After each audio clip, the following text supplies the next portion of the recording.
jelas banget suaranya tok tok tok tok.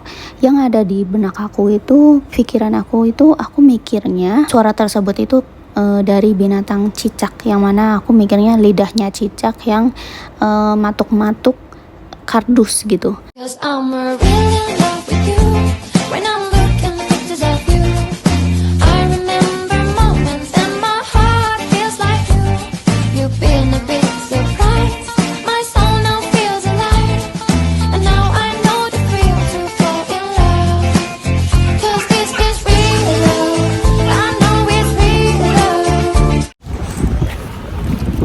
Assalamualaikum, Mak. Assalamualaikum.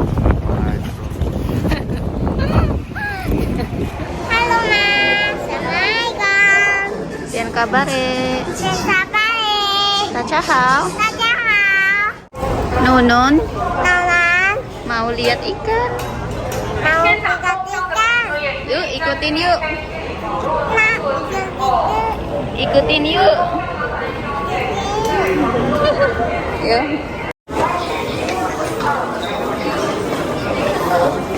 Ngantri banget. Kita lagi di Taoyuan, Mak.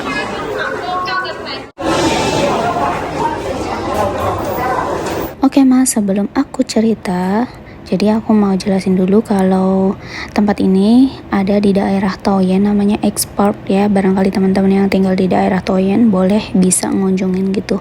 Barangkali penasaran tempatnya. Dan berhubung saya bukan menteri perikanan, apalagi menteri pertanian, iya saya nggak paham dengan perikan-ikanan.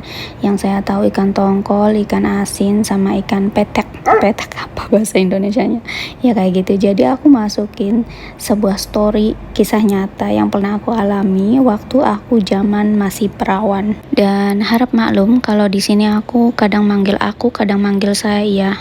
Bahasanya nggak angger kalau kata orang Jawa. Maklum ya, Mak ya. Jadi ceritanya itu berawal saya kalau tidur itu ya selalu ada suara tok tok tok tok tok gitu di sekitar tembok, yang mana temboknya itu aku lapisin dengan kardus karena sewaktu dulu itu tembok itu masih belum di semen gitu ya, jadi masih bata gitu kan, masih beranjal-beranjul gitu, ngeres, yang mana bikin kasur ngeres. Jadi aku sengaja inisiatif buat aku pasangin kardus setiap pinggiran kasur, jadi yang mana si kasur itu nggak ngeres kan ya, terus bersih gitu, maksud aku gitu, yang penting nyaman bersih. Nggak tahu dimulai kapan gitu, intinya udah lama sekali, lama banget gitu, berbulan-bulan suara tersebut tuh muncul terus kalau pas tidur. Mungkin kalau malam kan lebih senyap gitu ya, lebih nggak ada suara lain, jadi jelas banget suaranya tok tok tok tok. Yang ada di benak aku itu, pikiran aku itu, aku mikirnya suara tersebut itu dari binatang cicak, yang mana aku mikirnya lidahnya cicak yang matuk-matuk kardus gitu, yang mana patukannya itu pas banget di sebelah bagian kanan kepala aku gitu. Dan sampai akhirnya ketahuan suara tersebut itu dari binatang apa. Jadi ceritanya waktu malam itu tuh mati lampu, yang mana senyap banget kan kalau mati lampu. Terus suara tersebut itu muncul pas di waktu aku udah mau mulai tidur. Aku tuh kesel, tuk tuk tuk tuk, jelas banget. Aku iseng lah, aku pencet si kardus tersebut pakai telapak tangan ya, aku teken gitu sengaja biar si cicaknya keluar, pikir aku tuh gitu. Yang mana terus aku sorotin pakai cahaya dari HP gitu ya, dari layar HP, cahaya layar HP, bukan dari senternya. Nah terus tahu nggak yang keluar itu apa? Yang keluar itu bentuknya itu panjang, terus karena berhubung dari cahaya layar HP itu, si kulit panjangnya itu loh berkilat gitu, keluar dia dari persinggahannya. Terus yang mana aku langsung sadar kalau suara tersebut itu bukan dari cicak, yang mana dari ular. Ularnya gak gede banget, cuman mungkin jempol kaki orang dewasa gitu ya. Tapi tetaplah namanya ular itu menggelikan, mengerikan gitu kan. Pikirnya aku takut kepatuk, aku langsung jerit kenceng lari sampai yang mana aku tuh nginjek obat nyamuk. Udah untung aku nggak nginjek tusukan obat nyamuknya gitu, cuman nginjek si obat nyamuknya aja sampai ketelep gitu, tapi masih mending daripada dipatuk ya. Terus di malam itu aku memutuskan untuk enggak tidur di kamar dulu karena aku punya inisiatif, punya pikiran kalau jangan-jangan si ular tersebut masih ada sanak saudaranya di situ gitu. Dan ternyata tebakan aku itu enggak salah. Paginya aku bukain semua itu kardus-kardus yang nempel di dinding, di tembok itu. Aku copot-copotin dan yang terakhir itu ya di bagian yang aku nemuin ular itu. Ternyata benar aja di situ masih ada 2 anak ular dan satu bapak atau satu ibu lah intinya gitu. Jadi mereka itu ada 4 ular. Kayak kayak satu keluarga gitu loh, antara mama, papa, dan 2 anak itu. Astaga, astagfirullahaladzim. Terus aku minta tolong kakak aku buat buang itu ular. Terus ya mau gak mau ya ular itu dimatiin karena seenggaknya dia sudah mengganggu ketenangan tempat beristirahat manusia ya. Maksudnya kita itu nggak setempat gitu, harusnya dia itu tempatnya di tempat lain, bukan di rumah, bukan di kamar gitu kan ya. Walaupun dia nggak matok, tapi ya mau gimana lagi, demi keselamatan kan. Jadi ya dimatiin lah ular satu keluarga tersebut. Dan ternyata awal mula dari situ ya, aku tuh kayak orang diteror. Sebenarnya nggak tahu sih, wallahu alam lah diteror atau enggaknya gitu. Jadi aku tuh kayak seolah-olah magnet dari ular gitu. Jadi setiap mata aku memandang ataupun setiap ada ular, aku tuh bisa ngerasain gitu feeling, dan hati aku tuh udah ngerasa nggak enak gitu. Jadi contohnya gini, aku mau mandi aja nih ya, perasaan hati aku itu udah ngatain, coba kamu tengok di bagian atas ventilasi. Ya, atas ventilasi gitulah. Intinya di kamar mandi kita itu ada bolongan gitu ya, ada ruang, ada celah buat udara masuk gitu. Nah, yang mana belakang dari kamar mandi itu ada pohon jeruk nipis gitu. Ya, hati aku itu nyuruh aku buat lihat tempat tersebut. Nyata aja pas aku lihat di situ tuh ada ular lagi.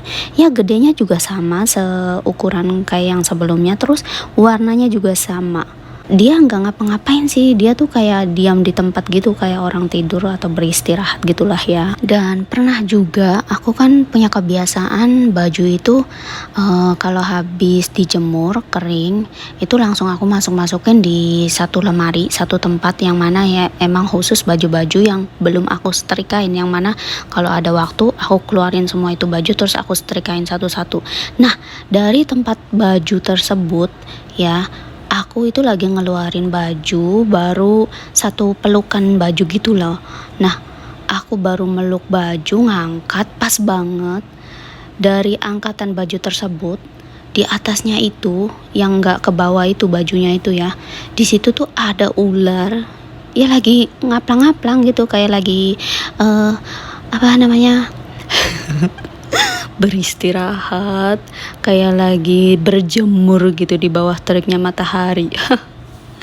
Ya ular yang sama juga, warna yang sama juga, dan ukuran yang sama juga. Terus lanjut lagi, pernah juga aku ngalamin yang mana aku lagi ngobrol-ngobrol santai sambil tiduran di kursi sama mama aku ngobrol. Yang ngobrol-ngobrol terus nggak tahu kenapa kayaknya tuh hati feeling aku itu pengen lihat ke bagian lain gitulah, di bagian tembok atas pojok gitu ya, buat ngelihat ke situ. Dan nyata aja pas aku lihat, aku perhatiin lamat-lamat dengan jelas, ternyata ular lagi. Ya satu jenis gitulah, warnanya juga sama, besarnya juga sama gitu, ular lagi. Ya di tembok gitu, di tembok yang belum di semen kan lumayan ini ya, bervolume gitu, jadi ular bisa merayap di situ gitu. Ular lagi, tapi dengan sendirinya pas ketahuan itu ada ular tuh dia udah pergi sendiri gitu. Terus dari cerita keseringannya aku ngelihat ular itu, ngobrol-ngobrol lah sama saudara kan. Perasaan sih kalau nggak salah itu bibi aku yang ngomong, katanya kalau adanya kayak aku ini gini sering nemuin ular itu, katanya bakal nemuin suatu keberkahan gitulah. Itu sih nggak tahu ya mitos atau faktanya gitu. Nah tapi beneran loh. Itu waktu aku zaman perawan kan sering banget nemuin ular. Terus pas waktu ini tuh aku tuh baru kesadar gitu, loh Benar nggak sih yang dibilangin sama bibi aku itu kemarin, kalau sering nemuin ular kayak gitu tuh, apalagi tidur sampai berbulan-bulan ya, tidur bareng sama ular satu keluarga gitu, nemuin suatu keberkahan ya.